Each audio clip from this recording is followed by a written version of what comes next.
Until a human being attains perfection, they constantly struggle with a self which is commanded by a host of impulses and desires, and also a self that which an inner struggle is taking place within the self.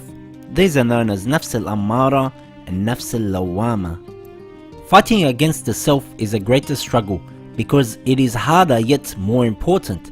It is harder because no one sees his own self as an enemy, so we have to struggle against an enemy that is invisible and within. It is only through constant introspection and self-accounting that we can identify our weaknesses and negative traits and then struggle against them and overcome them. Hard-heartedness is a state when a person may have a lot of knowledge but they don't experience any love or feeling towards Allah or Islam. When we no longer feel love for Allah, and we can no longer cry when reciting du'as, and when we feel no sweetness or pleasure of faith when worshipping Allah, then we know our hearts have become hard. We should therefore pray to Allah to soften our hearts. Imam Ali alayhi salam has said, "Dry eyes is because of hard-heartedness, and hard-heartedness is the result of constant sinning." The inner struggle of the self, known as Jihad al-Akbar, is easier if we constantly remind ourselves of the temporary nature of this world and the permanence of the next world. Imam Ali alayhi salam said, "Jihad against your desires is the price of paradise." Some of the causes of hard-heartedness are persistence in sin. When a person persists in sin, it also makes him or her shameless. Thereafter they sin openly and publicly without a care of hiding their sinful habit. Being obsessed with physical pleasures and desires can also cause hard-heartedness. Spending too much time in sleep, eating, chatting, talking and joking, and etc. Not worshipping Allah subhanahu wa ta'ala or worshipping without attentiveness. Associating with sinful or irreligious friends can also lead to a hard spiritual heart. We should remember sins are forgiven on the condition that the person repenting makes a firm intention not to repeat the sin again. Giving up on coming to the masjid or giving up of reciting the Holy Quran could also lead to hard-heartedness. Being selfish with one's wealth and time and not volunteering unless there is some personal benefit to get out of it.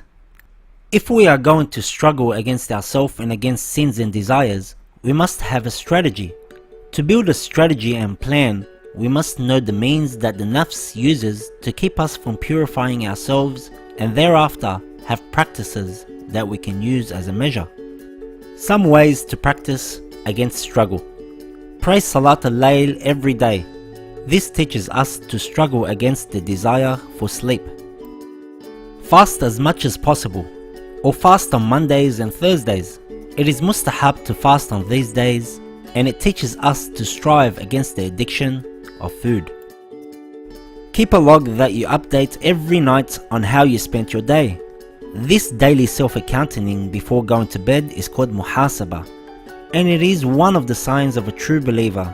In particular, check if any sin was committed that day, if time was wasted, and if there was incidents of excessive eating, sleeping or talking.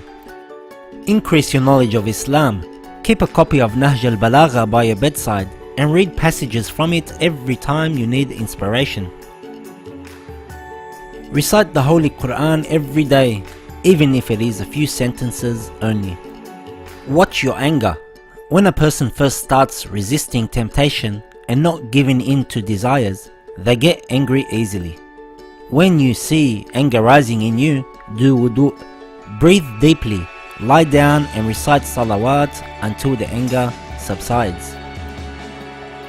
Find ways to help the poor and needy. Feeding the poor, carrying out a humanitarian activity, or giving charity with your own hands softens the heart. Constantly plead with Allah subhanahu wa ta'ala for the help in your struggle against the nafs. This keeps us sincere and humble, so that we are never hypocritical in our jihad al-nafs, and we never become proud and imagine it is the result of our own efforts that we are progressing spiritually.